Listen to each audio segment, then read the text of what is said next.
ध्यान करते हैं भक्तों के हित के सही संकट किए साधु सुधारी।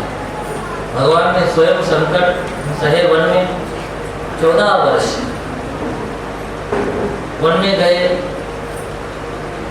में गए तो भगवान को देखकर आदिवासी, वनवासी, ग्रामवासी हर कोई तृप्त होता है। देखते रहते कि कैसा इनका मनोहर छवि है, कैसा स्वरूप है। चित्रकूट में गए तो चित्रकूट रघुनंदन छाये, सुनी सुनी मुनि आए। गए तो वहां छा गए भगवान बिल्कुल। तो साधुओं ने आसपास भगवान के ही चित्रकूट में कुटिया बनाई और वहीं रहने लग गए। अधिक समय चित्रकूट में भगवान ने बिताया, सबसे अधिक समय। आप देखेंगे भगवान श्री कृष्ण के चरित्र में भी ये बात हमको देखने को मिलेगी। भगवान द्वारिका में रहते, द्वारिका के आसपास साधु लोग अपनी कुटिया बना के रहते। भगवान ने जाकर दर्शन दिए रामावतार। रामावतार के संदर्भ में अगर आप विचार करें, पंडित राम किंकर जी महाराज बड़ी अच्छी व्याख्या करते थे। भगवान श्री राम का जो व्यक्तित्व है ना, वो सेतु व्यक्तित्व है। सेतु व्यक्तित्व समझते हैं? सेतु जब बनाते थे एक तरफ से दूसरी तरफ जाने के लिए बनता है। जैसे ये दीवारें हैं, हर दीवार एक दूसरे से भिन्न है, जुड़ी हुई नहीं है। इधर से उधर जुड़ी है तो इधर नहीं जुड़ी है, अंतर है। लेकिन छत चारों दीवारों से जुड़ी हुई है। भगवान श्री राम का व्यक्तित्व है ना, छत की तरह हर वर्ग को उन्होंने जोड़ा। देखिएगा भगवान श्री राम का जो राम राज्य जिसे कहते हैं, 14 वर्ष तक उसकी स्थापना की प्रक्रिया सतत चलती रही। एक दिन में नहीं स्थापित होता, बिगाड़ने के लिए तो एक दिन काफी है। आप लोग कहते हो ना कि बाप को उजाड़ने के लिए कि उल्लू काफी है। अंजाम में गुलिस्ता क्या होगा, जहाँ पर शाख पे उल्लू बैठा हुआ है, आप देख लीजिए। जो समाज की हालत होती है इसी कारण होती है। भगवान श्री राम ने समाज का निर्माण करा है। समाज जब सच्चरित्र होता है, समाज में दंड व्यवस्था सही होती है, न्याय व्यवस्था सही होती है, समाज सुशासित होता है, उसी का नाम राम राज्य है। राम राज्य माने ये नहीं कि हर व्यक्ति प्लेन में बैठने लग जाए, हवाई चप्पल पहनने वाला फ्लाइट में बैठने लग जाए तो राम राज्य आ गया, ये मत समझिएगा। इतना ही राम राज्य नहीं है। राम राज्य माने प्रकृति की प्रत्येक वस्तु शुद्ध हो जाती है। राम राज्य में परस्पर हर कोई प्रीति करता है, कोई किसी से राग द्वेष नहीं करता है। एक मनुष्य जीवन को वास्तव में परमात्मा के लिए जीता है, स्वधर्म का पालन करता है, वर्णाश्रम व्यवस्था के अनुसार चलता है।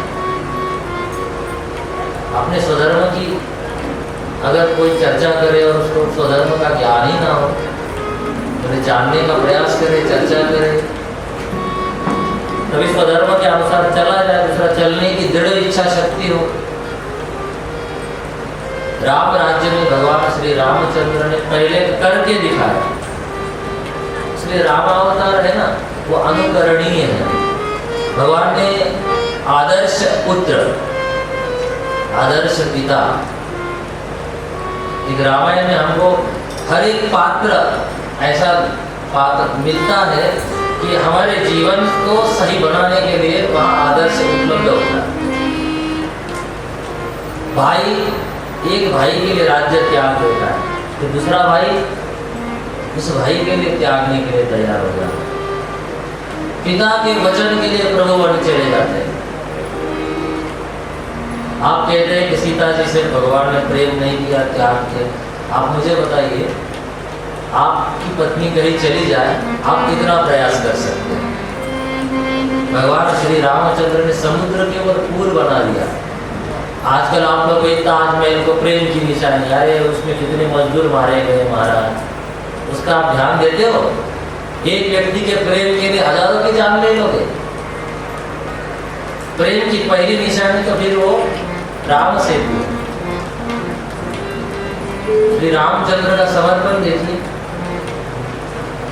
हम लोगों में बहुत ही विकार आए हैं, अपनी चीज, अपना इतिहास, अपना उसको जानना नहीं चाहते और उस चीज का महिमा पठन करते जो वास्तविक नहीं है।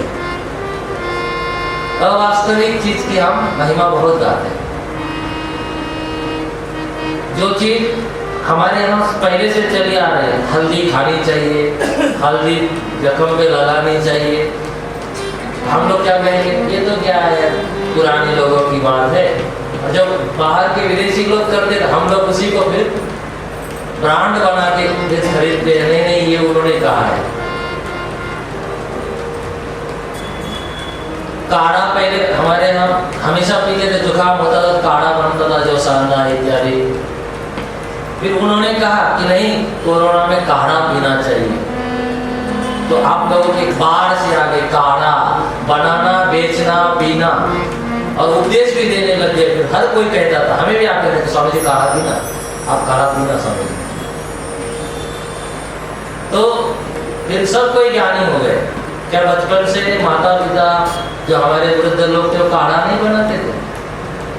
गिलोय हर कोई पीता था, लेकिन उन्होंने कहा तो हम लोग उसकी महिमा गाने लग गए।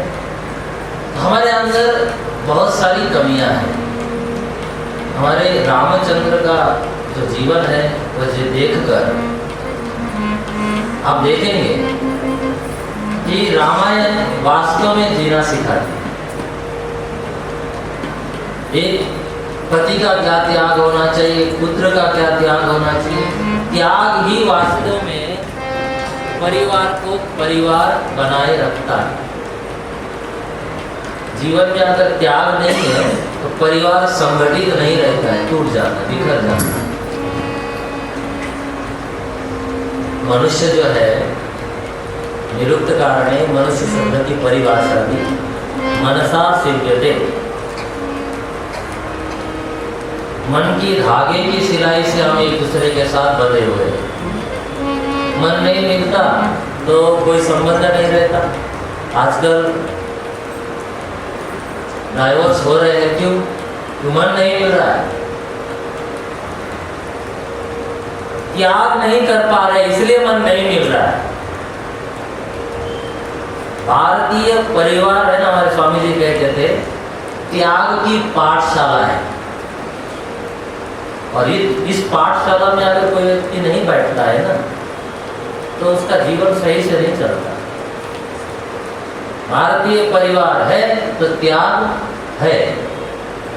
माता जी कहती है छोटे बच्चे को कि बड़े भाई को देकर खाना, बड़े भाई से कहती है छोटे को देकर खाना, बड़ा छोटे के लिए, छोटा बड़े के लिए, भाई बहन के लिए, बहन भाई के लिए, माता पुत्र के लिए त्याग करती है। आजकल त्याग नहीं करना चाहते, इसलिए आपके प्ले स्कूल वगैरह क्यों बन रहे हैं? अपनी स्वतंत्रता नहीं खोनी है, अपने मनमाना आचरण नहीं खोना है, इसलिए अलग रहना है हमें। सास ससुर की सेवा नहीं करनी है, क्यों? मैं मेरे माता पिता की करूंगी, सास ससुर की क्यों करूँ? त्याग नहीं है, इसका नाम जीवन नहीं है। जीवन तो वही है, भारतीय जीवन जिसे मैं कहूँगा। जीवन तो है लेकिन भारतीय जीवन नहीं है। भारतीय जीवन है जो त्याग सिखाता है, लेना कम देना अधिक सिखाता है। प्रेम का मतलब ही है त्याग। आप अगर कहते हो कि मैं प्रेम करता हूँ, प्रेम करती हूँ, तो त्याग ही प्रेम है। अगर त्याग नहीं करते तो प्रेम भी नहीं करते। भगवान श्री रामचंद्र के चरित्र से त्याग की एक उज्जवल परिभाषा हमको प्राप्त होती है। जीवन को सही दिशा में ले जाने की, जीवन का परम लक्ष्य पाने की एक विधि हमको यहाँ मिल जाती है। इसलिए रामायण तो खैर भारत में, खास करके उत्तर भारत में रामचरितमानस पढ़ा जाता है और याद तो यहाँ तक गांव के लोग तक याद रहती रामायण की चौपाई। याद अब धीरे धीरे से पढ़ना कम हो रहा है, नई पीढ़ी नहीं पढ़ रही। लेकिन रामायण बना रहेगा जीवन में, जीवन आनंदमय बना रहेगा, त्यागमय बना रहेगा। रामायण के अनुसार हर कोई चाहता है कि मेरा पुत्र राम की तरह, कोई नहीं चाहता कि उनका पुत्र रावण या कुंभकर्ण बने। सब कोई चाहते राम की तरह पुत्र बने। तो भगवान श्री रामचंद्र का चरित्र है, भगवान श्री रामचंद्र का अवतार होने जा रहा है। कह रहे हैं दशरथ जी जन्म चाहते हैं पुत्र का, पुत्र हो, किंतु काफी समय बीतने के बाद भी पुत्र नहीं हुआ है। तो यज्ञ के द्वारा हवि प्रकट हुई है। हवि अपनी धर्मपत्नी को दशरथ जी देते हैं, जिससे रानियों को गर्व रह जाता है। समय आता है भगवान के प्रकट होने का, देवता इत्यादि आते हैं। जैसे भागवत जी में देवता आकर गर्व स्तुति करते हैं, उसी प्रकार से यहाँ पर भी देवता आकर प्रभु श्री राम की स्तुति करते हैं, क्योंकि प्रकृति के चराचर सृष्टि का स्वामी आ रहा है। तो स्वामी आ रहा है तो प्रकृति नटी बन जाती है। भागवत जी में भी, रामायण में प्रकृति में शोभन काल उपस्थित होता है। आपके पास श्री रामचरितमानस होगा, कुछ लोगों के पास दोहा संख्या है 190 के बाद की पंक्तियां हैं। हम लोग पाठ करेंगे, आप लोग दोहरा सकते हैं। जोग लगन गृह भारती सकल भय अनुकूल चर अचर हर्ष जुत राम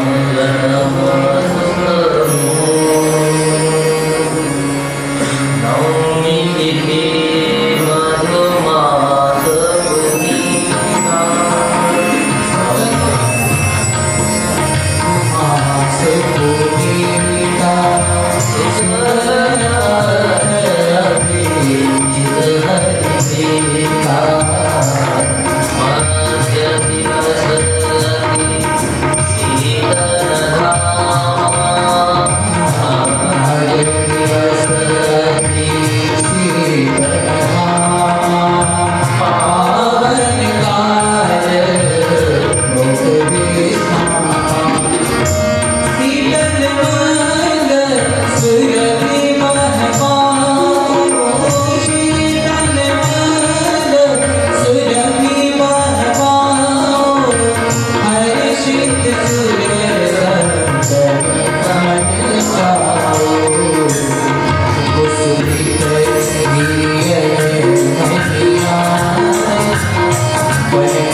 आज के आनंद की श्री रामचंद्र भगवान की जय। भगवान श्री रामचंद्र का जन्म हुआ है, कुछ पूजन करवाया जाएगा। भय प्रकट कृपा। आप लोग आता हो तो आप लोग भी गा सकते हैं। भय प्रकट की मनहारी, अद्भुत योग विचारी, लोचन अग्नि रामा, तनु धन श्यामा, निज आनंद बुझ आया, सोभासी दुर्गारी, कह कोई कर जोरी, स्तुति तोरी, यह विधि करो,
इसी वंश में ययाति उत्पन्न होते हैं।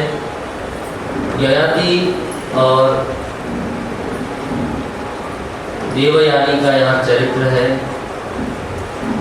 ययाति अपने पुत्र की आयु मांगते हैं, क्योंकि शुक्राचार्य जी ने शाप दे दिया कि आप असमय ही वृद्ध हो जाएंगे। तो ययाति ने अपने बाकी पुत्रों से कहा कि मुझे आपकी आयु दे दो, क्योंकि अभी मेरी भोग की इच्छा पूरी नहीं हुई है। इस बुढ़ापे को मैं सहन नहीं कर पा रहा। कोई तैयार नहीं हुआ, लेकिन महाराज गुरु तैयार होते हैं और काफ़ी वर्षों के बाद, काफ़ी समय के बाद इस निर्णय पे पहुंचते हैं कि काम से, भोग से किसी की तृप्ति नहीं होती। क्यों तृप्ति नहीं होती? बोले काम तो उस अग्नि की तरह है, जितना घी डालेंगे अग्नि में उतनी वो बढ़ती जाएगी। विषय भोग से कोई तृप्त होता नहीं दिखता है। इंद्रिय तृप्ति से कोई तृप्त हो गया हो ऐसा दिखता है नहीं। इंद्रियां बूढ़ी हो जाती है, लेकिन इच्छा समाप्त नहीं होती। महाराज ययाति अपने इस निष्कर्ष पे पहुंचे हैं। आप देखेंगे नचिकेता ने इसी विषयों का त्याग कर दिया।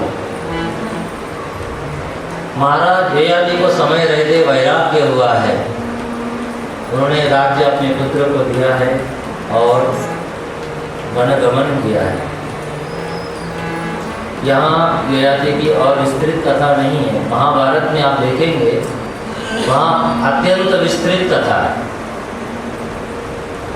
वहाँ यहाँ तक ऊपर से गिरते हुए ययाति के साथ नवयोगीश्वरों का संवाद है। वैसे एकादश स्कंद में वो संवाद आएगा, लेकिन श्रीमद् भागवत की जो साप्ताहिक कथा होती है उसमें छुआ ही नहीं जाता उतना, केवल कथा बता के आगे बढ़ जाते हैं। लेकिन आप कभी जरूर घर में श्रीमद् भागवत हो तो जरूर पढ़िए।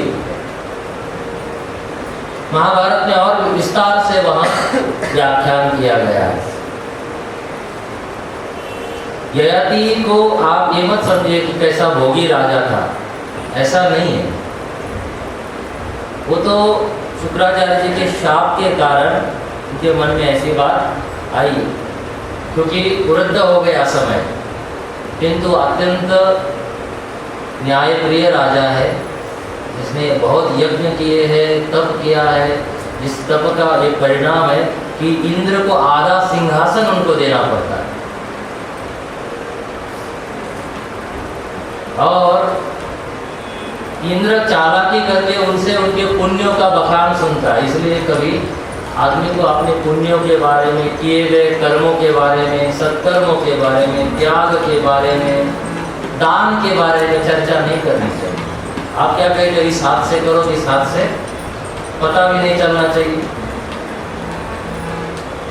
लेकिन हम लोग क्या करते, बड़ा होर्डिंग लगाते, अमुक व्यक्ति की तरफ से अमुक व्यक्ति ये कर रहा है, बड़ा बढ़िया से खुद का नाम चाहते हैं।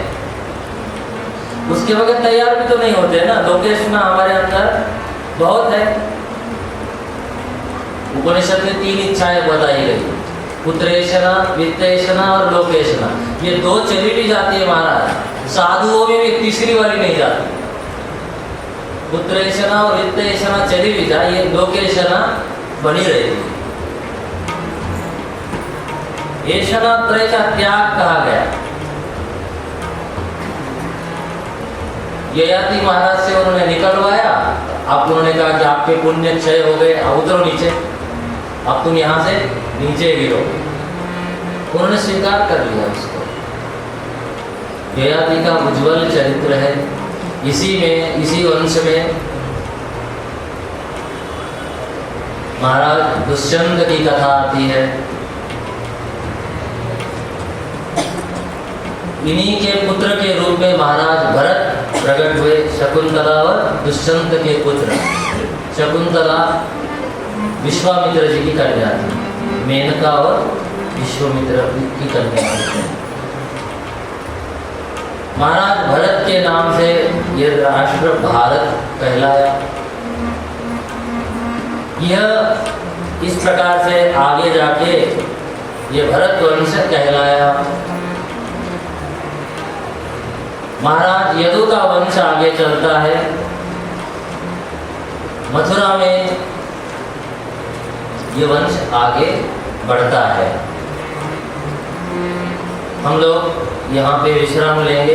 अब भगवान श्री कृष्णचंद्र की कथा में हम लोग प्रवेश करने जा रहे हैं। उनके अवतार का और उनके वंश का, चंद्र वंश का वर्णन चलेगा।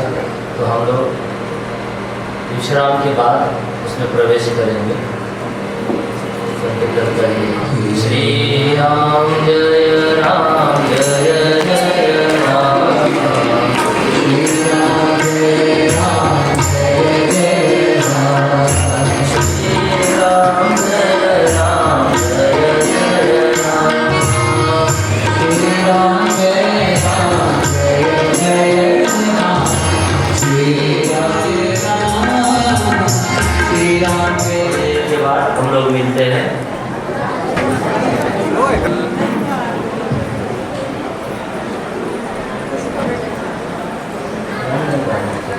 स्थिति संहारकारिणीं क्लेशहारिणीं सर्वश्रेयस्करीं सीतां नतोऽहं रामवल्लभां यन्मायावशवर्ति विश्वमखिलम्। बातचीत नहीं करिए। यन्मायावशवर्ति विश्वमखिलं ब्रह्मादिदेवासुरा यत्सत्त्वादमृषैव भाति सकलं रज्जौ यथा हे भ्रमा यत्पादद्वयमेकमेव हि भवां बोधे स्थितिरिषावतां वन्देऽहं तमशेषकारणपरं रामाद्यमीशं हरिम्। वसुदेवसुतं देवं कंसचाणूरमर्दनं देवकी परमानन्दं कृष्णं वन्दे जगद्गुरुं। सीताराम राम राम सीताराम राम राम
कथितो वंश विस्तार भवता सोम सूर्ययोः।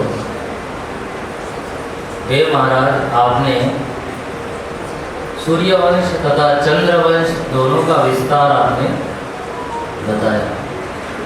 मैं ये जानने के लिए अत्यंत उत्सुक हूँ कि यदुवंश में भगवान भूत भावन परमात्मा श्री कृष्ण, देखिए यहाँ लिखा है कृतवान यानि विश्वात्मा तानि नो वद विस्तरा।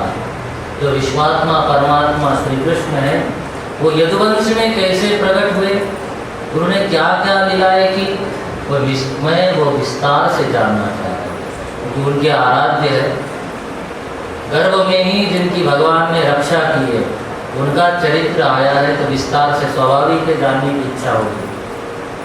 भगवान के प्रति अत्यंत प्रेम है।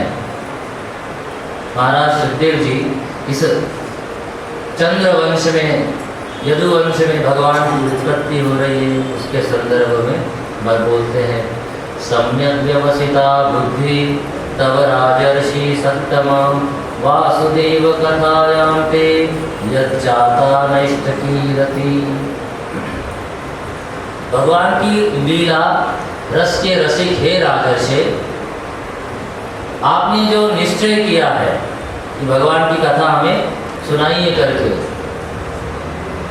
और आपकी सहज बुद्धि है, आपको सुदृढ़ सहज निष्ठा भगवान के चरित्र में, कथा में, लीला में है। आपने सुनने के लिए जो प्रश्न किया है, कह रहे हैं वासुदेव कथा प्रश्न पुरुषान स्त्री पुनापि वक्तारं पृच्छकं श्रोत्री तत्पाद सलिलम यथा। जैसे गंगा जल या शालिग्राम का चरणामृत सबको पवित्र करता है, वैसे भगवान श्री कृष्ण की कथा वक्ता को भी निर्मल करती है, श्रोता को भी करती है, पूछने वाले को भी करती है, सुनने वाले को भी करती है। चाहे पुरुष हो, स्त्री हो, बालक हो, वृद्ध हो, युवा हो, कोई भेद ही नहीं है, सबको निर्मल करने वाली ये भगवान श्री कृष्ण की कथा है। कह रहे हैं कि देवताओं के भी जो आराध्य भगवान श्री कृष्ण है, ये सभी अभिलाषाओं को पूर्ण करते हैं तथा समस्त क्लेशों को नष्ट करने वाले हैं। क्लेश से ही तो हम परेशान रहते हैं, दुख निरंतर आते रहते हैं, तो दुख से छुटकारा चाहते हैं। आनंदमयी माँ कहती थी कथा, भगवान की कथा ही कथा है, बाकी सब व्यथा है। जो भी आप सुनाइए, पुत्र जन्म सुनाइए, पोता जन्म सुनाइए, हाँ, विवाह सुनाइए, घूमकर आए। कुछ लोग कहते हम स्वामी जी वहाँ घूमकर आए, हम वहाँ घूमकर आए, वहाँ गए थे तो हम वहाँ की चाट खाकर आए, हमको ये भी बताते थे। हाँ, बड़े विचित्र है। तो ये सब क्या है? व्यथा है। माँ कहती थी कि भगवान की कथा ही केवल कथा है, कृष्ण कथा कथा, बाकी सब व्यथा। तो भगवान की ये जो कथा है सबको पवित्र करने वाली है। पुरुषम पुरुष सुक्तेन उपस्तस्ते समाहितः, जैसे वेद में पुरुष सुक्तम आता है कि उसमें पुरुष की स्तुति की गई है, भगवान की स्तुति की गई, सर्वोत्तम स्तुति है, जिससे कैसे विश्व प्रकट होता है, जिसमें लय होता है, वही परमात्मा सबका आश्रय स्थान है। देवताओं ने ऐसे परमात्मा की स्तुति की है। कहते हैं रोहिणी के गर्भ से संकर्षण भगवान प्रकट हुए और देवकी के गर्भ से भगवान श्री कृष्ण। वसुदेव गृहे साक्षात् भगवान पुरुष पर जनिष्येते तत्प्रियार्थम संभवन्तु सुरस्त्रिय। 23वां श्लोक है, प्रथमाध्याय। देखिए, साक्षात भगवान कृष्णस्तु साक्षात भगवान है, भगवान श्री कृष्ण प्रभु है, साक्षात भगवान है। कह रहे हैं कहाँ प्रकट हुए? बोले वसुदेव जी के गृह में। जो अजन्मा है, हमने रामायण में देखा, दोहे में गोस्वामी जी ने क्या कहा, जगन निवास प्रभु प्रगटे। बड़ी अटपटी लगेगा आपको ये बात, जो पहले से जगत में रह रहा है वो प्रकट हो गया। माने क्या, जो पहले से विद्यमान है वो प्रकट हो गया। विद्यमान प्रकट होता है, हमारे नेत्रों से गोचर नहीं था, नेत्र गोचर हो गया। जैसे कोई चीज ढकी हुई हो और आवरण हटते ही प्रकट हो गई। भगवान सर्वात्मा है, सर्वगत है, सर्वत्र विद्यमान है। गोस्वामी जी कहते हैं जगन निवास प्रभु प्रगटे अखिल लोक विश्राम, सभी जगत का विश्राम स्थान, जहां जाकर प्रत्येक जीव को विश्रांति मिलती है। अंतिम गति जो है वो परमात्मा प्रकट हो गए, दृष्टि गोचर हो गए। क्या कहा, भय प्रगट कृपाला दीन दयाला कौशल्या हितकारी, प्रकट हो गए। इसलिए बोले कृपा करके हमारे नेत्रों को आनंद देने के लिए नयनाभिराम बने। प्रकट होने का कोई कारण नहीं है, भक्तों को आलंबन देने के लिए। अगर हम लोगों को कोई लीला नहीं होगी, कोई भगवान ने कोई लीला नहीं की हो, कोई अवतार नहीं हुआ हो, चर्चा किसकी करेंगे और कितने देर तक करेंगे? कपिल शर्मा का शो कब तक देखोगे? हाँ, कब तक चलेगा? वही कॉमेडी, वही बातें, वही चीज सुन सुन के थक गए। फिर आप मेरे बंद करो, क्या ये बकवास है बार बार। लेकिन कथा पुरानी होती नहीं है। पुराण शब्द है ना, पुरा अपनी नवा, पुराना होते हुए नया नया लगता है। जितनी बार सुनो उतना नया लगता है। भगवान की कथा कितनी बार सुनी होगी, कितनी भागवतें हुई होगी, रांची में तो लोग आते ही रहे। लेकिन जितनी बार सुनो, जितने वक्ताओं से सुनो, उतनी बार वो नई लगती है, नवीन है। ऐसा नहीं लगता कि हमने पहली बार, इसके पहले भी कभी सुना हो और अभी ये पुराना लग रहा है, बासी हो गया, लगता पहली बार ही सुन रहे। इसलिए भगवान हमारे अपने आत्मा है, लेकिन हमारे नेत्रों के गोचर बने, हमें कुछ आलम्बन मिले, हम उपासना कर सके, चर्चा कर सके, कुछ मनन करने के लिए भगवान ने लीला जहाँ जहाँ की वो स्थान तीर्थ क्षेत्र बन गया। आज आप वहाँ जाते हो, रहते हो, भगवान को स्मरण करते हो, वहाँ की मिट्टी उठा के अपने माथे पे लगाते हो। वृंदावन में, वारमण रेती में, मथुरा में जाइए, गोकुल में, वहाँ लोग उस मिट्टी में लोट-पोट होते हैं, स्नान करते हैं उस मिट्टी का। क्यों? भगवान यहाँ पे लोट-पोट हुए, उन्होंने वो मिट्टी खाई है।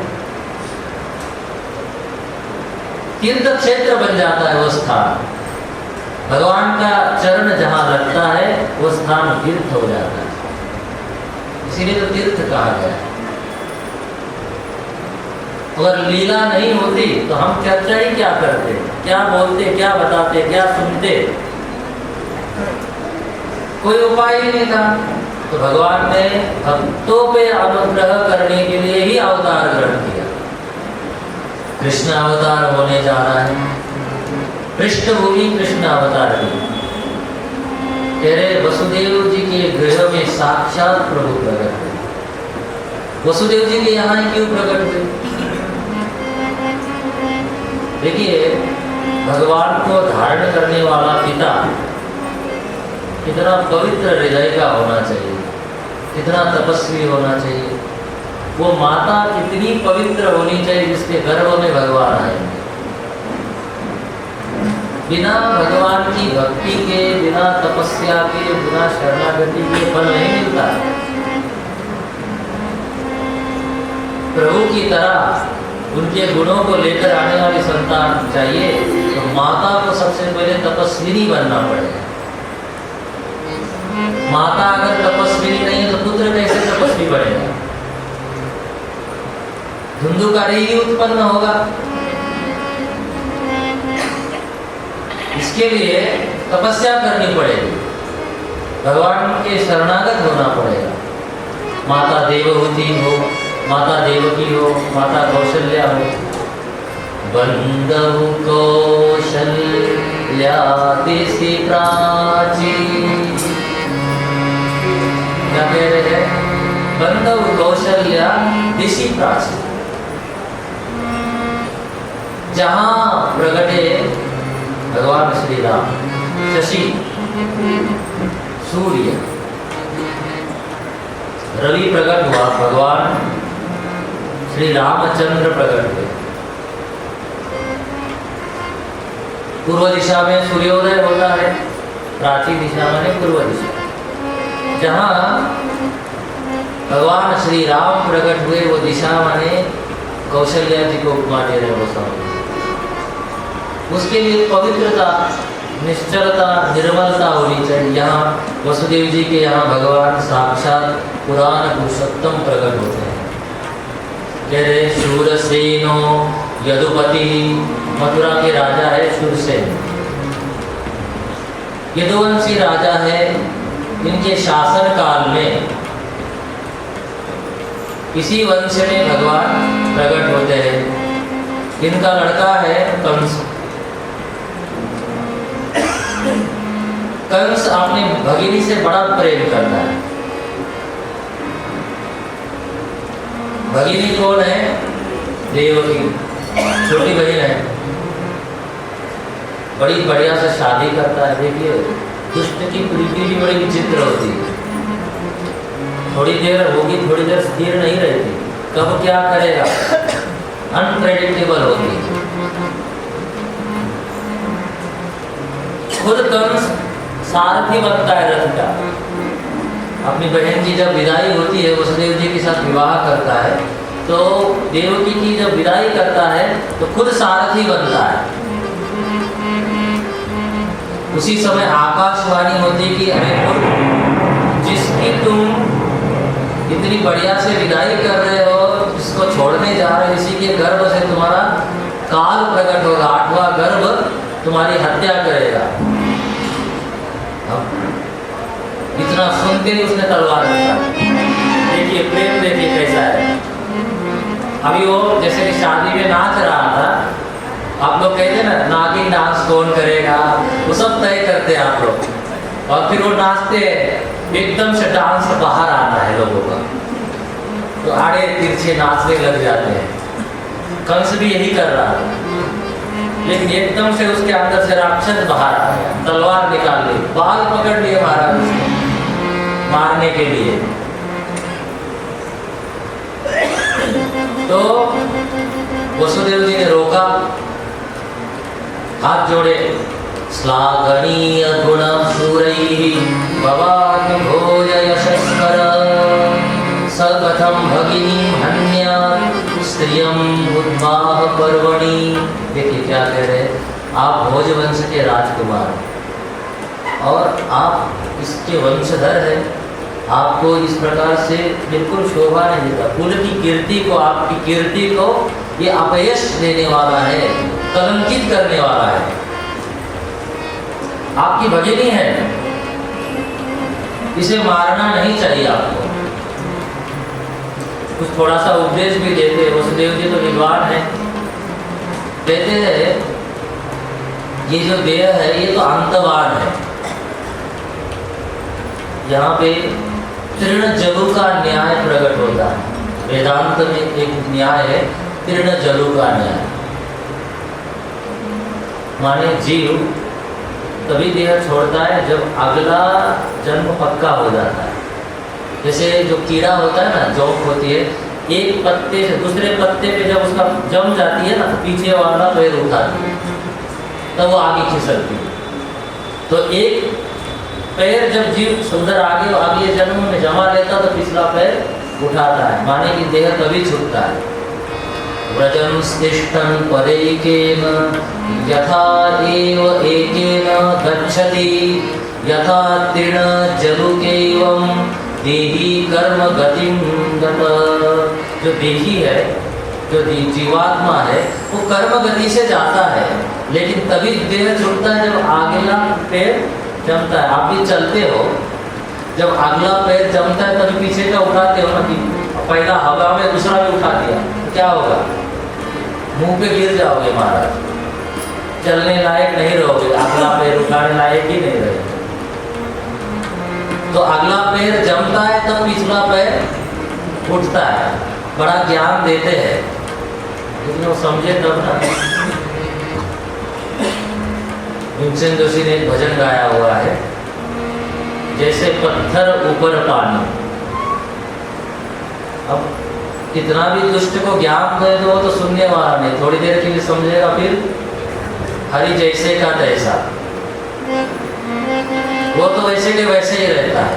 ये दुष्ट समझता नहीं है, समझाने का पूरा प्रयास करते हैं। महाराज सुखदेव जी कहते हैं, एवं साभिः भेदै बोध्यमानोऽपि दारुणः न न्यवर्तयत् कौरव्य पुरुषात् अननुव्रतः। वसुदेव जी अनेक प्रकार से उसे समझाते हैं कि अपनी क्रूरता छोड़िए। 47वां 46वां श्लोक देखिए क्या कहते हैं, प्राप्तः कालं प्रति ओढुम् इदं तंत्रानुपपद्यत। इस विकट संकट में फिर आपको ये हट डाल देना चाहिए, क्योंकि आपके लिए ये ठीक नहीं है। प्रति ओढुम्,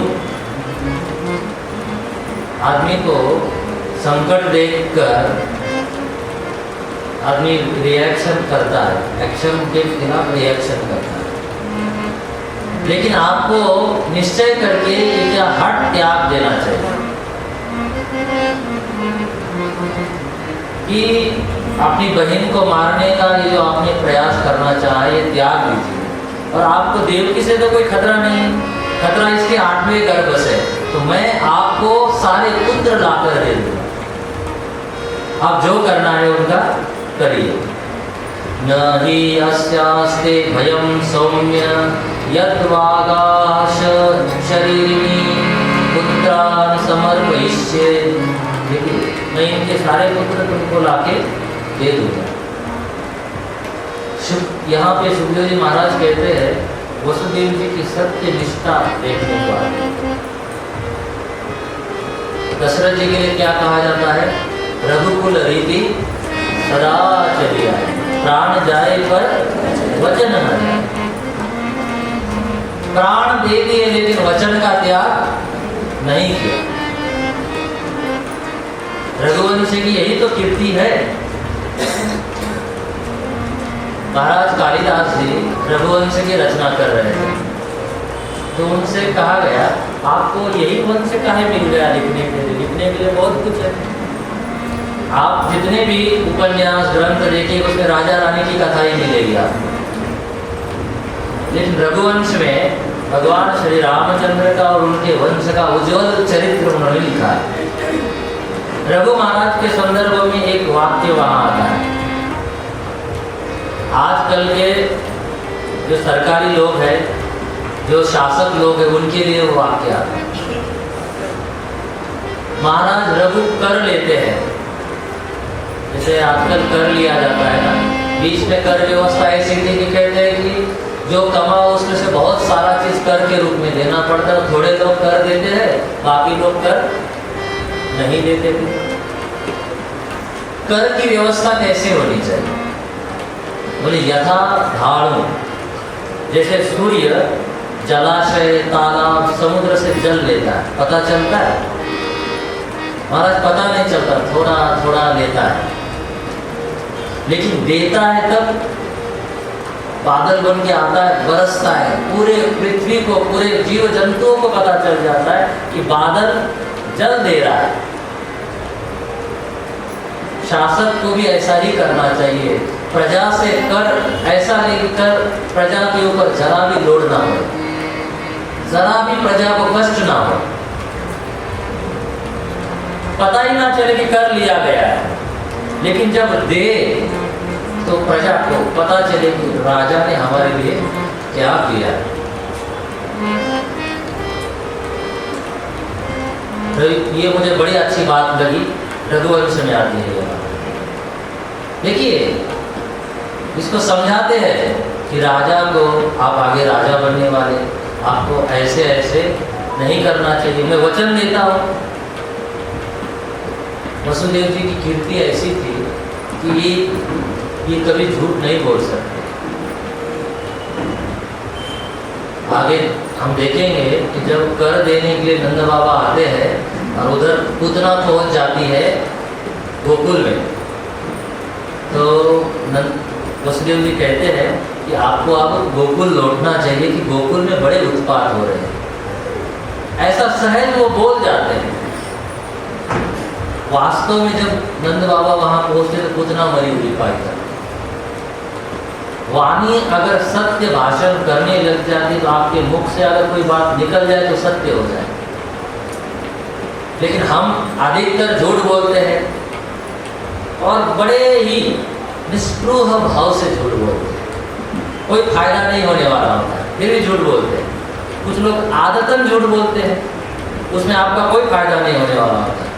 किसी से रास्ता पूछिए वो गलत रास्ता बता देंगे, उसको मालूम है कि यही से मोड़ से कहता आगे जाके फिर ऐसा मुड़िए, फिर ऐसा मुड़िए, फिर इधर से आ गए। नजदीक से रास्ता था, घुमा देगा। आप सबका अनुभव होगा, कभी कभी लोगों ने ऐसा करते हैं। माने झूठ बोलने में कोई फायदा नुकसान कुछ भी ना हो, लेकिन फिर भी झूठ बोलते हैं।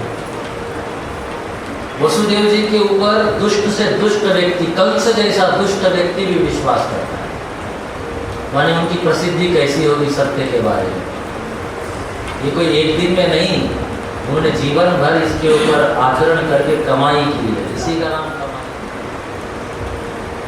कुछ वर्ष, एक वर्ष बीतता है, बालक का जन्म होता है, प्रथम बालक होता है। और उस बालक को लेकर, उस कुमार को लेकर वसुदेव जी अपने वचन के अनुसार, देखिए एक पिता, उसकी माता रोती रहती है देवी, लेकिन उससे वो बालक लेकर अपने वचन के पालन के लिए कंस के पास उस बालक को लेकर जाते हैं। कंस को बालक सौंपते हैं। उसके भी हृदय में थोड़े कोमल भावनाएं उदित हो जाती हैं। कहता है 8वां बालक मारने वाला है ना, ये तो पहला है, ले जाओ इसे वापस ले जाओ, ये मेरा कुछ नहीं बिगाड़ने वाला। वसुदेव जी को थोड़ी शंका होती है। भगवान श्री रामचंद्र जब सुग्रीव राज्य में बिजी हो जाता है और गुफा में विश्राम कर रहे होते तो बादल आ जाते हैं। बादलों को देख के उनको सीता जी की बहुत याद आती है। तो कुछ बहुत ही मार्मिक चौपाइयाँ बोली है उन्होंने। उसमें एक चौपाई आती है, दामिनी दमकर हन धन माही, खल के प्रीति जथा थिर नाही।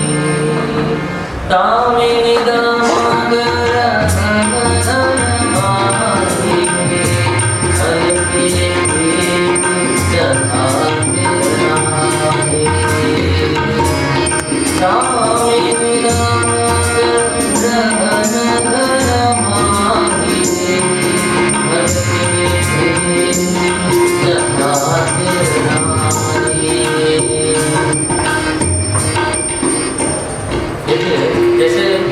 चमकती है बादल में और थोड़े समय के लिए चमकती, इतना प्रकाश हो जाता है, फिर घटघोड़ा अंधकार हो जाता है। खल की प्रीति भी ऐसी है, थोड़े समय के लिए इतना प्रेम उड़े लगा, इतना और लीजिए स्वामी जी, और खाइए और खाइए और खाइए। उसके बाद स्वामी सही में अच्छा है कि कैसा है, कहीं खल तो नहीं, कोई ठग तो नहीं, महाराज कोई भरोसा नहीं है उसका। खल की प्रीति यथा थिर नाही। सज्जन तो कैसा है, भगवान श्री रामचंद्र कहते हैं, सिमटी सिमटी जल भरही तालाबा, सिमटी सिमटी जल भरही तालाबा।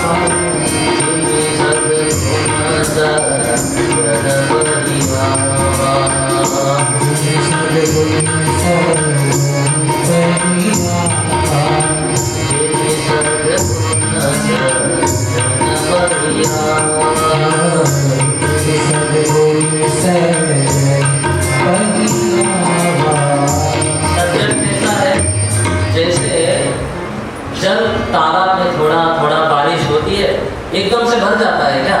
फिर मूसलाधार बारिश से उसमें फिर आपका घर भी बह जाएगा। और एकदम से जोर से बारिश होती तो उतना जमीन को उसका फायदा भी नहीं होता। जो झड़ी लगती है ना सावन की, थोड़ा थोड़ा जब गिरता है तालाब भर जाता है। वैसे ही सद्गुण थोड़े थोड़े थोड़े सद्गुण सज्जन के पास चले आते हैं। सज्जन उसको ग्रहण करता है, कहीं से भी सद्गुण मिल रहा हो वो दोष नहीं लेता। वसुदेव जी को भी शंका होती है कि इसने भेजा है लेकिन इसका कोई भरोसा नहीं, वो विश्वास नहीं करते। बहुत देर तक ये आनंद रहने वाला नहीं है। इधर नारद जी पहुंच जाते हैं। पत्रकार लोग कहते हैं नारद जी हमारे आदि प्रवर्तक है, हमारे प्रेरणा स्रोत नारद जी है। पत्रकार कहते हैं क्योंकि ये न्यूज देने वाले होते हैं ना, न्यूज रिपोर्टर, कहते सबसे पहले रिपोर्ट तो नारद जी ही देते थे और वो निष्ठुर भाव से रिपोर्ट देते थे। देवताओं को असुरों की रिपोर्ट करते थे, असुरों को देवताओं की रिपोर्ट करते थे, इसलिए दोनों उनके ऊपर विश्वास करते थे। ऐसा नहीं है कि देवता करते थे असुर भी करते थे और देवता भी करते थे। तो पहुंचे, बोले कि जब कोई व्यक्ति का घड़ा जल्दी भरना हो तो थोड़ा सा पानी डाल के जल्दी भर देना चाहिए। तो इस दुष्ट को भी जल्दी से भगाना है, भगवान ने तो आएंगे ही नहीं, देर लगा देंगे। जल्दी चाहिए, इधर जगह इधर आगे आ जाइए। ऐसे अगर प्रभु को प्रकट करना है तो इस दुष्ट का घड़ा जल्दी भराओ। नारद जी पहुंचे, नारद जी ने कहा मैं अभी स्वर्ग से वैकुंठ से आ रहा हूँ, वहाँ मीटिंग हुई है देवताओं की और सबने कहा है कि जाओ वृक्ष लता और अन्य जितने सहायक जितने जीव जंतु है सब बन जाते हैं, देवता बनकर आ रहे हैं। आसपास जितने बच्चे पैदा हो रहे हैं ना वो सब देवता है। इसलिए मालूम नहीं, बताओ कि आरंभ कौन सा है? आखिरी से आरंभ करो तो पहला 8वां है, बीच से आरंभ करो तो भी वो 8वां है, तो 8वां भी हो सकता है। तो उस दुष्ट ने कहा सही बोल रहे हैं। उसने कहा कि ये गलत कर दिया हमने भेज के, बुलाओ वसुदेव को वापस। उस दुष्ट ने अपने पिता को भी जेल में डाल दिया, कारागृह में डाल दिया, वसुदेव देवकी को भी कारागृह में डाल दिया और उस बालक की हत्या कर पत्थर के पटक के मार दिया। ऐसे लगभग 6 पुत्रों की उसने हत्या कर दी। 7वां गर्भ आया है देवकी के गर्भ में।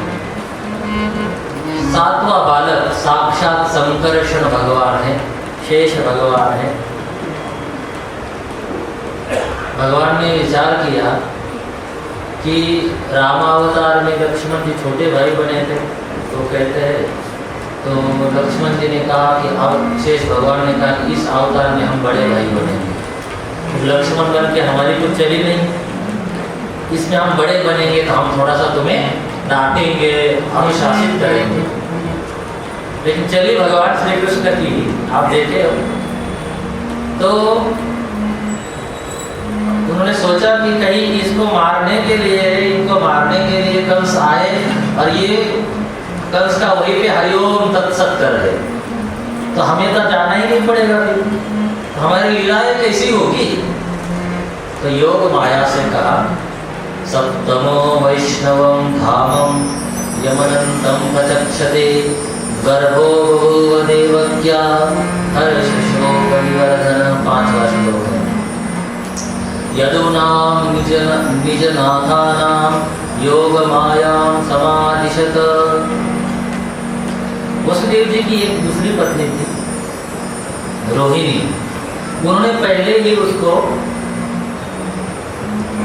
नंद बाबा के यहाँ गोकुल भेज दिया था, क्योंकि उनको भी उठा के जेल में डाल देता उन्हें तो सुरक्षित गोकुल में निवास कर रही थी। योग माया से भगवान ने कहा है कि हमारे ये जो बड़े भाई साहब है इनको हमारी ज्येष्ठ माता के गर्भ में आप स्थापित करो। देखिए पहली अद्भुत घटना है, लगभग 7 महीने के बालक को गर्भ से निकाल के रोहिणी जी के गर्भ में स्थापित किया गया। अद्भुत है। योग माया ने उनको वहां से निकाल के रोहिणी जी के गर्भ में स्थापित किया। संकर्षण हुआ, इसलिए नाम क्या पड़ा? संकर्षण भगवान। बोलिए संकर्षण भगवान की जय। बलभद्र भगवान रोहिणी के गर्भ से प्रकट होते हैं गोकुल में। अब भगवान के आने का समय है। अब देखिए भगवान आने वाले हैं। भगवान से सब लोग प्रार्थना करते हैं कि प्रभु आप पधारिए। ब्रह्मा जी भगवान से प्रार्थना करते हैं कि प्रभु आप अवतार लीजिए, आप पधारिए। तो देवकी के गर्भ में भगवान प्रवेश करते हैं। जैसे ही आते हैं ना, देवकी के चेहरे का तेज द्विगुणित हो जाता है, इतना बढ़ जाता है कि वो चमकने लग जाता है। जैसे गर्भवती स्त्री के चेहरे पे तेज आता है तो वो देखता है कंस, कहता एष में प्राण हर। 20वां श्लोक है, तीसरी पंक्ति है। एष में प्राण हर। ये कालनेमी था पूर्व जन्म में, इसको मालूम है कि पूर्व जन्म में भगवान ने हमको मारा था। तो कहता है ये मेरा प्राण हर हरि है, गर्भ में आ गया है। तो कहता पारा बढ़ाओ, पहरा बढ़ाओ, चौकसी रखो। दुगना कर देता है, सिपाहियों की संख्या बढ़ जाती है, रोज आकर देखता है। ये भी एक भक्ति है, रोज आकर देखना भी है तो भक्ति है।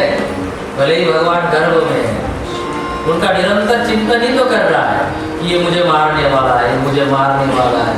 और कब से कर रहा है चिंतन? जब से आकाशवाणी हुई है। तो क्या कहते हैं? ध्रुवम श्रितो यत्न यत्न पुरे विदृषि। देखता है, देवता आते हैं, गर्भ स्तुति करते हैं। ब्रह्मा जी गर्भ स्तुति करते हैं, वेद स्तुति है। सत्यव्रतम सत्यपरम त्रिसत्यम सत्यस्य योनिं निहितं च सत्ये सत्यस्य सत्यमृत सत्यनेत्रं सत्यात्मकं त्वां शरणं प्रपन्नाः। देखिए इस श्लोक को पढ़ने के बाद भी आपको ये बात तो समझ में आएगी। जन्माद्यस्य यतोन्मयादितरतः चार्देषु विद्यस्वराट् सत्यम परम धीमहि। भगवान सत्य है, एक नाम ही उनका सत्य है। आप अगर सत्य सत्य सत्य कहकर भी भगवान का स्मरण करते हैं तो उन्हीं का नाम है। ये ध्यान में रखना है कि भगवान ही सत्य है, भगवान ही बार बार सत्य बोल रहे हैं, इसलिए अन्य कोई सत्य है ही नहीं। एक आशा राम जी से, दूसरी आशा छोड़ दे। सीताराम सीताराम सीताराम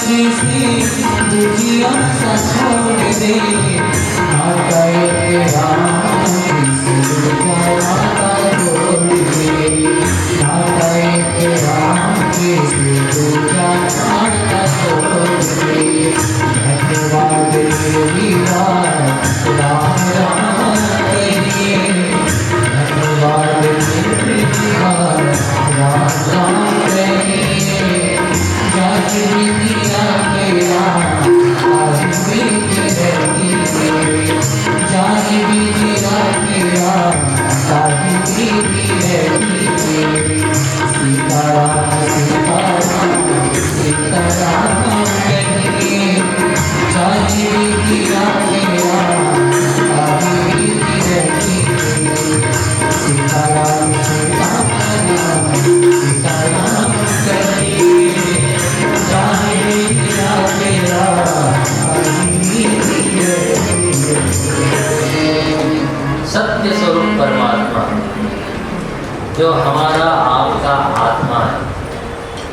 हमसे एक क्षण के लिए भी अलग नहीं होता है, लेकिन हम उसकी तरफ ध्यान ही नहीं देते, अंदर देखते ही नहीं कि वो है कहाँ, ध्यान जाता ही नहीं, भूले बैठे हैं और अनादिकाल से भूले हैं।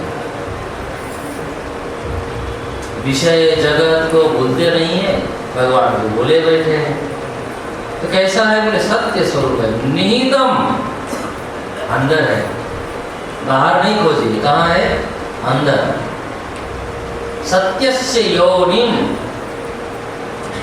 सभी उत्पत्ति का स्थान वही है। गीता में भगवान ने क्या कहा कि मैं योनि हूँ, ये सारी सृष्टि मुझसे ही प्रकट होती है, ये सारी सृष्टि मुझसे प्रकट होती है, मुझ में ही स्थित है। निहितम च सत्यम, सत्यस्य सत्यम, वृत सत्य नेत्रम, सत्य रूप वृत है। सत्यात्मकं त्वां शरणं प्रपन्ना, हम कहाँ? आप ही के शरण में प्रपन्न है, आप ही को प्रपत्ति करते हैं, अन्य कहीं नहीं जा सकते। सर्वधर्मान् परित्यज्य मामेकं शरणं व्रज, अहं त्वा सर्वपापेभ्यः मोक्षयिष्यामि मा शुच। हम कहते हम शोक करेंगे, हम शरण में नहीं आएंगे, रोते रहते हैं।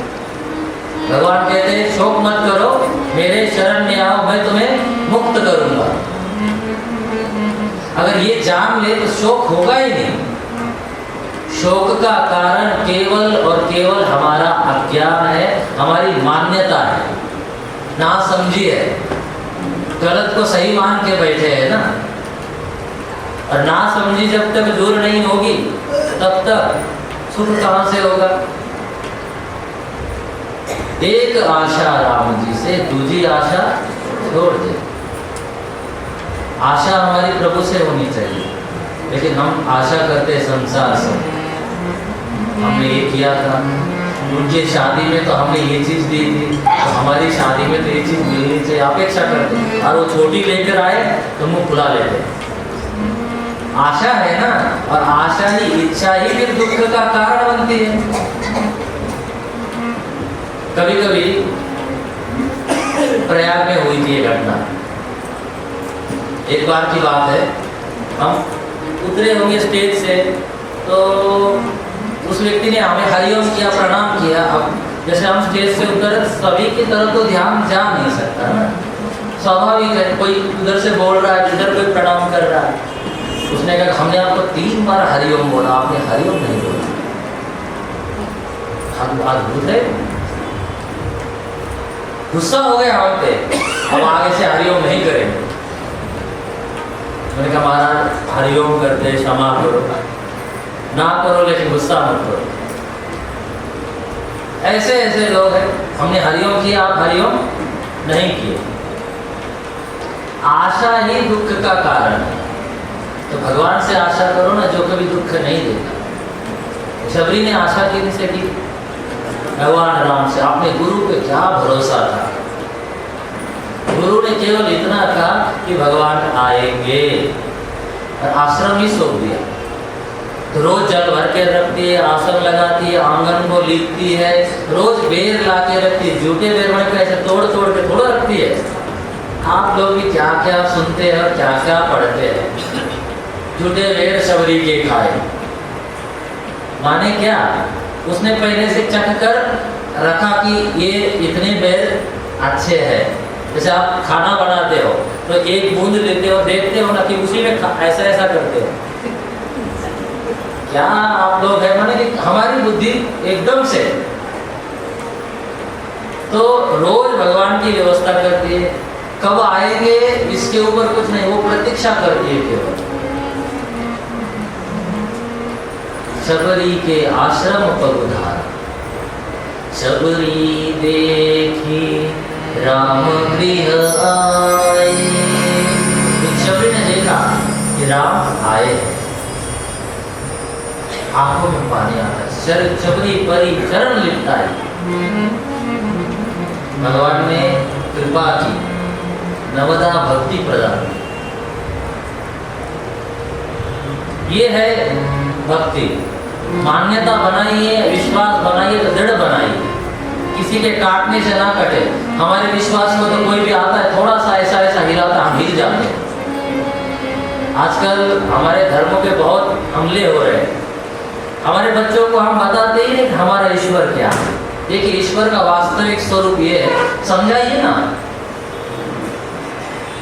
अभी एक जो मूवी आई थी कोई, उसका कुछ हमने मूवी तो नहीं देखी, लेकिन ट्रेलर हमने देखा था। उसमें वो बालिका कहती हुई दिखती कि तुम्हारा भगवान पति पत्नी के मरने के बाद इतना ज़्यादा विरह हो गया कि उसके शव को लेकर घूमता था। भगवान की लीला, भगवान माने क्या? बच्चों को समझाइए तो सही। ये है प्रभु का स्वरूप, सत्यम स्वरूप जो परमात्मा है। निहित है, अंदर बैठा हुआ है, हमसे भिन्न नहीं है। वो एक लीला है प्रभु की। लीला में और उनके वास्तविक पारमार्थिक स्वरूप में अंतर होना चाहिए ना। आप दोनों को मिला रहे। लीला होती है भक्तों के चित्त को रमण कराने के लिए, हमें भगवान की तरफ ले जाने के लिए, चिंतन करने के लिए, लीला श्रवण करने के लिए। अनुकरण नहीं कर सकते। इसलिए रामचंद्र की जो लीलाएं है ना, उनमें से कुछ का आप अनुसरण कर सकते हैं। उनकी भी ऐसी कुछ लीला है जिसका अनुकरण आप नहीं कर सकते। भगवान राम ने संसारी से संसारी होने की लीला कर दी। इतना तो संसारी आज का कोई पति भी नहीं रोएगा पत्नी के लिए।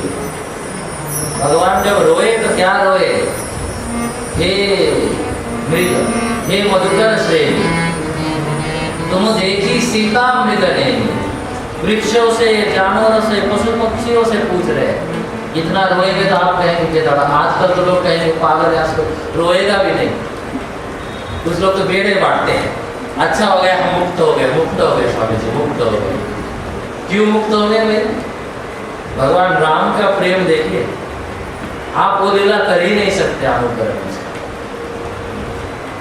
देखिए। और श्री कृष्ण चंद्र की लीला तो कर ही नहीं सकते, करके देखिए। आप देखिए क्या होगा। उन्होंने पुतना को मार डाला, फिर वो क्या हुआ, कितने राक्षसों को मार डाला।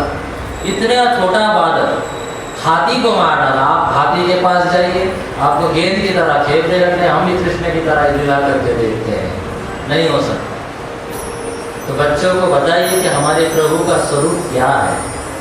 ये पारमार्थिक स्वरूप है। फिर लीलाएं भी समझाइए, लीलाओं का रहस्य बताइए। भागवत जी को पढ़ेंगे तो आपको लीलाओं का रहस्य भी पता चलेगा।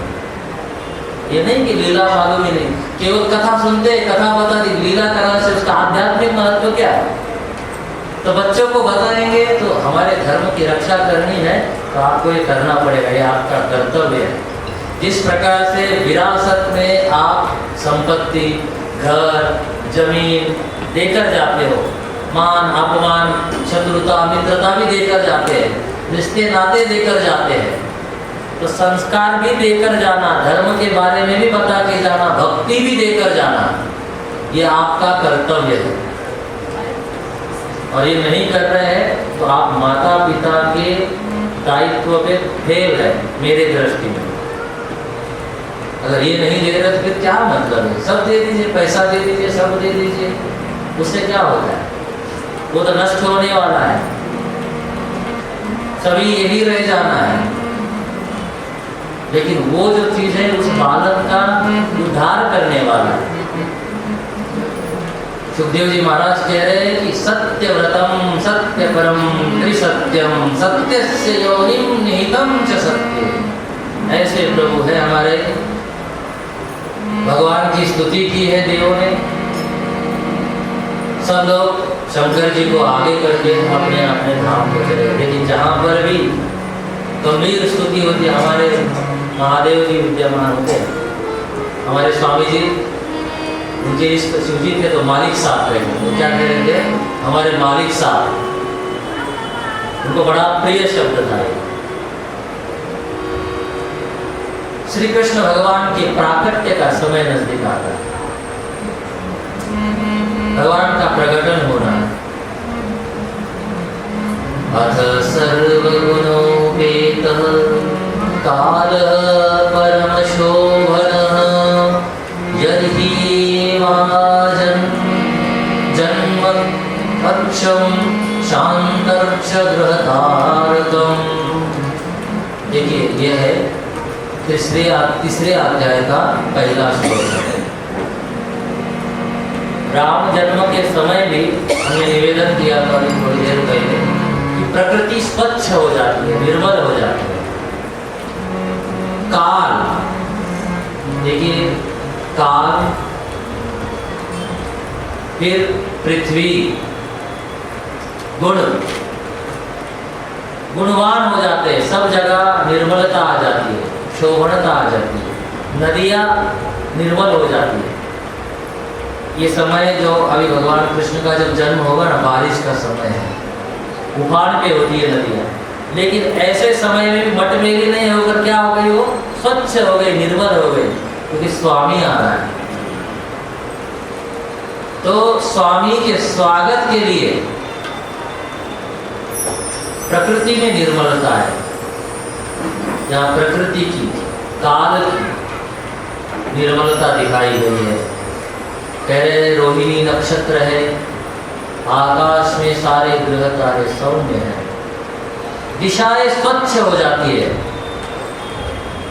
दिशः प्रसेदु गगनम निर्मलः, देखिए दिशाएं निर्मल हो जाती है। बादल होते हुए भी तारिकाएं प्रकट हो जाती है, जगमगाते हैं। नद्यः प्रसन्न सलिलाः, वृक्षों में नए नए पात आती है, रंग बिरंगे पुष्प गुच्छ लग जाते हैं, भौरे गुनगुनाते हैं। अत्यंत परम शोभन काल उपस्थित होता है। किन्नर गंधर्व गाने लग जाते, विद्याधर इत्यादि भगवान की स्तुति करने लग जाते। निशीते तमद्भुते, देखिए भगवान प्रकट हो रहे हैं, तो कैसे प्रकट हो रहे हैं? जैसे चंद्रमा का उदय होता है। निशीथे तमद्भुते जायमाने जनार्दने देवक्यां देवरूपिण्यां विष्णु सर्वभाषय आविरासीत् यथा प्राच्यां दिशिन्दुरिव पुष्कलः। भगवान श्री कृष्ण कैसे प्रकट हो रहे हैं? भगवान का प्रकटीकरण कैसे हो रहा है? अवतार माने क्या? जैसे अवतार है ना, उपलब्धता के लिए है। उपाधि से उपहित चैतन्य प्रकट हो रहा है। तो कल हमने निवेदन किया था कि उपलब्धता की दृष्टि में उपाधि होती है। जैसे पृथ्वी, चंद्र और सूर्य। चंद्र की उपाधि जब बीच में आती है, पृथ्वी के बीच में आती है उपाधि, तो सूर्य ग्रहण होता है। हम क्या कहते हैं? सूर्य ढक गया, हमारी दृष्टि ढक जाती है। और पृथ्वी में जो गति है और सूर्य के इर्द गिर्द जो पृथ्वी चक्कर लगा रही है और स्वयं अपनी आँख में जो घूम रही है, उसके कारण देर रात होती है। सूर्य की दृष्टि में कोई सूर्योदय और सूर्यास्त नहीं होता है, लेकिन पृथ्वी वासियों की दृष्टि में सूर्योदय और सूर्यास्त होता है। और इसके कारण पृथ्वी में दिनचर्या, जीवन व्यवस्थित चलता है। तो ये सूर्योदय और सूर्यास्त सूर्य की अनुग्रहमय लीला है। हम सब जीव मात्र के लिए क्या है? अनुग्रहमय लीला है।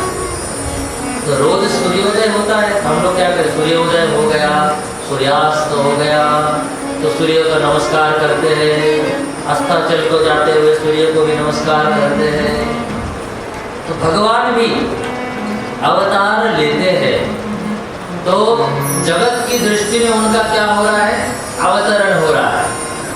उनकी दृष्टि में ना जन्म है, ना लीला का संवरण है, वो तो अपने स्वरूप में स्थित है। देखिए, आविरासित यथा प्राच्या, भागवत जी स्वयं प्रमाण है, हम मन से नहीं बोल रहे हैं। आविरासित यथा प्राच्या दिशिंदुरिव पुष्कलः, जैसे भगवान, जैसे सूर्य प्रकट होता है वैसे ही भगवान प्रकट हुए। कैसे है? तमद्भूतं बालकं अम्बुजेक्षणं चतुर्भुजं शंखगदायुधायुधं श्रीवत्सलक्ष्मं गलशोभिकौस्तुभं पीताम्बरं सान्द्रपयोधसौभगं। स्वागतं कृष्ण शरणागतं कृष्ण,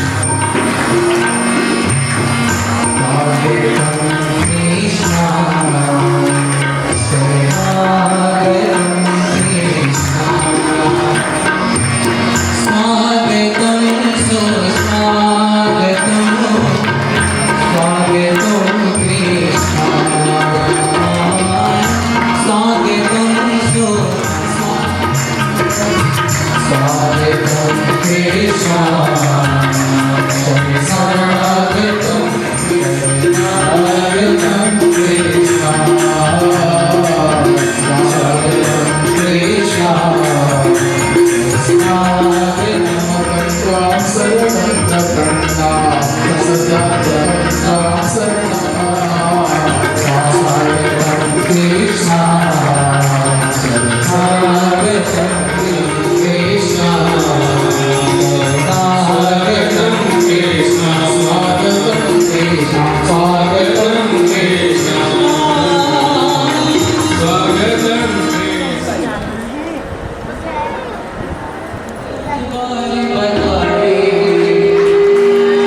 सभी लोग मीठी मीठी ताली बजाएं।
यशोदा की लाल की, नंद की लाल की, हरी सौ सौ बार बधाई दो, लख लख बार बधाई नंद जी के बिना के बजने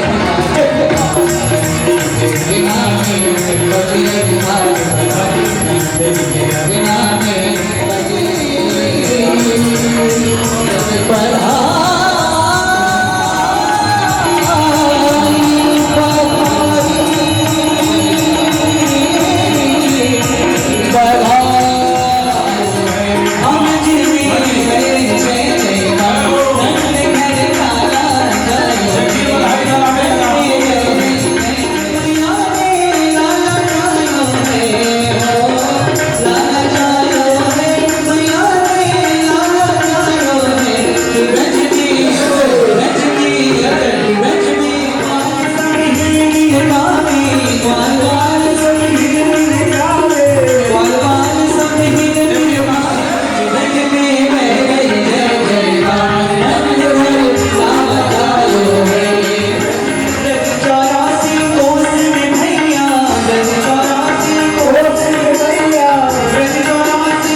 आरती बालकृष्ण की जय, आरती बालकृष्ण की जय। अपना कर्म सुफल करी जय, अपना कर्म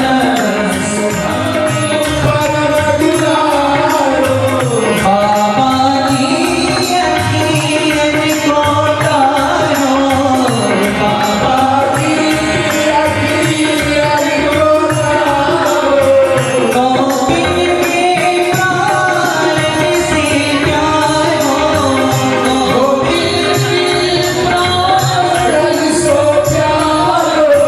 इन पर प्राण निछावर कीजिए, आरती बालकृष्ण की जय। बलराम छोटो भैया, बलराम छोटो भैया। अपना धन बसे इन गोदी में, आरती बालकृष्ण की जय।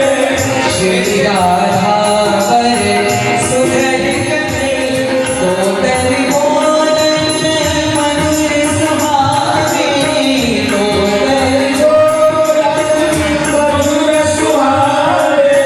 सगन संग खेलत सुख पावे, सगन संग गावे, सुख जीवो इनको जावे।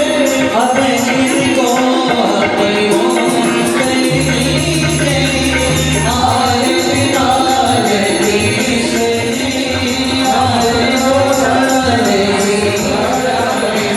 बाबा भवानी सैतन्य त्वमेव माता पिता त्वमेव त्वमेव बन्धो सखा त्वमेव, त्वमेव विद्या द्रविणं त्वमेव, त्वमेव सर्वं त्वमेव। राधे कृष्ण राधे कृष्ण राधे राधे राधे कृष्ण राधे कृष्ण राधे कृष्ण राधे राधे राधे। राधे कृष्ण राधे कृष्ण राधे राधे राधे कृष्ण राधे कृष्ण राधे कृष्ण राधे राधे राधे कृष्ण राधे कृष्ण राधे कृष्ण राधे राधे राधे कृष्ण राधे कृष्ण राधे कृष्ण राधे राधे राधे कृष्ण राधे कृष्ण राधे कृष्ण राधे राधे राधे।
परिक्रमा कर देंगे।